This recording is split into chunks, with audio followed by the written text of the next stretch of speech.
seperti ruang publik, ruang orang banyak yang berbentuknya virtual, di mana orang-orang dari seluruh dunia itu dapat berkumpul, berinteraksi dan berbagi pengalaman. Contohnya juga, misalkan kita Instagram itu bisa bikin grup nggak sih? Bisa kan? Terus di yang WhatsApp contohnya, nggak usah yang jauh-jauh, WhatsApp itu kita bisa sekarang bisa video call bareng-bareng sama teman-teman lebih dari 2 orang, ya kan? Nah di situ adalah inovasi-inovasi dari media sosial sekarang. Makanya disebutkan dari seluruhnya dapat berkumpul, berinteraksi dan berbagi pengalaman. Terus kan? Apa aja yang termasuk media sosial? Ada yang tahu? Ada yang bisa sebutin tiga yang termasuk media sosial? Aplikasi atau apapun? Ayo satu orang. Kamu? Siapa? Kenalin dulu namanya siapa? Ya kan kamu dong. Kenalin dong. Halo nama saya. Halo, nama saya Dapa. Namanya? Dapa Alamsyah. Dapa? Alamsyah. Alamsyah. Bisa panggil? Dapa. Dapa. Nah, Dapa sebutin 5 deh. 5 aplikasi. 5 aplikasi yang termasuk media sosial. IG, Instagram, WhatsApp, bisa. TikTok, selalu. Facebook, sama lagi. Apa yang biasanya lakuin? YouTube, betul. Tadi yang disebutin nama Dava itu dari Instagram, TikTok, YouTube termasuk media sosial ya teman-teman. Jadi bukan berarti YouTube itu cuma media sosial itu tempat yang bisa chattingan doang. YouTube itu kita berbagi video itu adalah bentuk berinteraksi dari sosial media juga. Itu bisa dilihat contoh logo-logonya. Oke, lanjut. Nih sekarang kita bahas dampak positif dan negatif dari sosial media. Oke, yang pertama ada komunikasi. Tadi itu yang bilang untuk memberikan informasi. Jadi komunikasi itu kita di dalam media sosial kita bisa chattingan, bisa menjadi. Kalau kita mau bermain misalnya, nggak harus Abi main yuk, kita ada punya HP buat Abi main yuk kesini bisa chattingan. Nah, terus penggunaan teknologi sekarang kan udah berbasis digital ya. Kalau misalnya mau beli sesuatu pasti online. Kalau misalnya males kan, apa namanya langsung buka HP, langsung buka Shopee. Jadi teknologi itu salah satu dampak positif dari media sosial. Yang ketiga ada kreativitas. Kreativitas tuh kalian bisa membuat ide di dalam media sosial itu. Misalnya kalian mau jadi content creator, kalian tahu nggak content creator itu apa? Tahu. Nah dari content creator itu bisa mendapatkan uang, ya kan? Ya. Nah, betul. Jadi kita bisa menuangkan kreativitas kita di dalam media sosial. Yang terakhir ada pembelajaran sosial. Maksudnya kan kalian pasti itu pernah belajar di Zoom nggak? Pernah. Nah itu salah satu. Implementasi Pancasila. Implementasi penggunaan media sosial terhadap nilai-nilai Pancasila merupakan upaya menyelaraskan perilaku penggunaan media sosial dan prinsip-prinsip dasar negara Indonesia. Dengan kata lain, bagaimana kita bisa mewujudkan media sosial sebagai alat untuk mewujudkan nilai-nilai luhur Pancasila dalam kehidupan sehari-hari, terutama di era digital.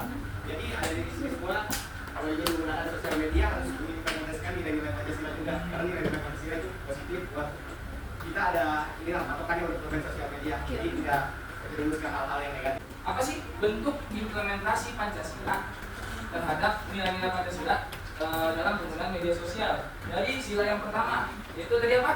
Ketuhanan Yang Maha Esa. Di poin pertama ini bisa terkadang teman-teman menebarkan pesan-pesan positif tentang keragaman, agama dan keyakinan.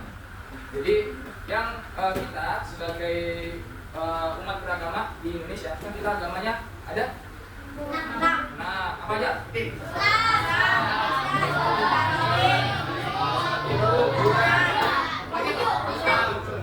Nah, dari keberagaman itu kita di media sosial bukan dituntut sih, lebih baik untuk menebarkan yang positif-positif, bukan menghujat atau mendiskriminasi umat agama lain. Misalkan kita ambil contoh kecil aja, kita umat Islam diskriminasi umat beragama Kristen atau Katolik. Nah itu nggak boleh teman-teman, sangat dilarang dalam nilai Pancasila yang pertama. Paham sih teman-teman ya? Mana? Yuk, tantangannya nih. Yang pertama, hoax dan ujaran kebencian, penyebaran informasi palsu dan ujaran kebencian yang dapat memecah belah masyarakat. Itu salah satunya tantangan yang perlu kita tahu dan kita antisipasi. Yaitu pertama hoax.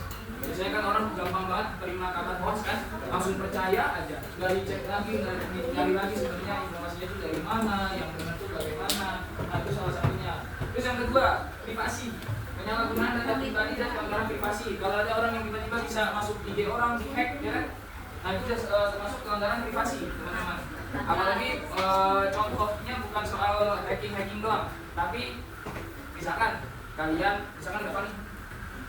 Bikin apa tuh namanya SG, saya bilang tentang si kamu nama siapa nih? Hah?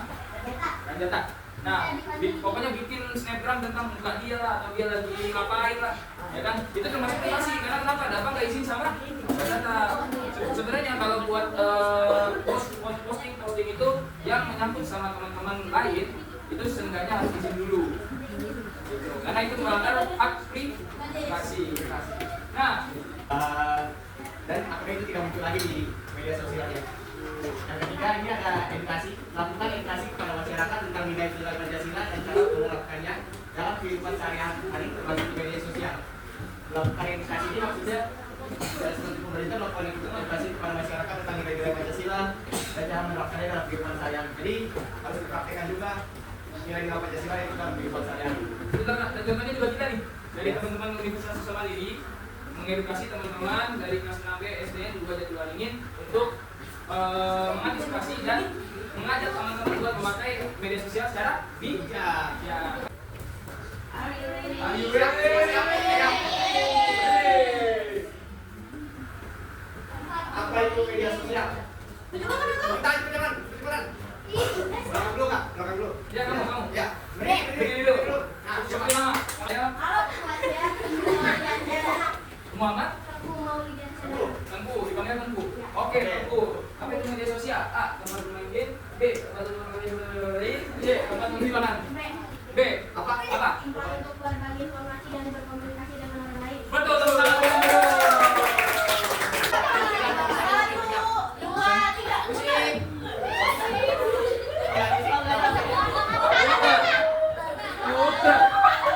Puter.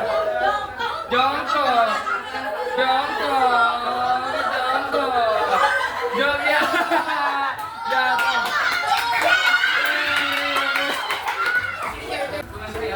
Seru ya. Teman-teman bisa lanjutin sama teman-teman yang lain buat permainan kelompok. Diadu tadi sampai yang menang. Tuh, oke, bisa ya. Dan karena sudah waktunya habis dan juga penyampaian dari kita tentang media sosial dalam gambar edukasi dan edukasi dan selesai semua. Teman-teman dari sama ini kami undur diri. Semoga teman-teman bisa bijak dalam memakai media sosial ya. Jangan lupa dipraktekkan.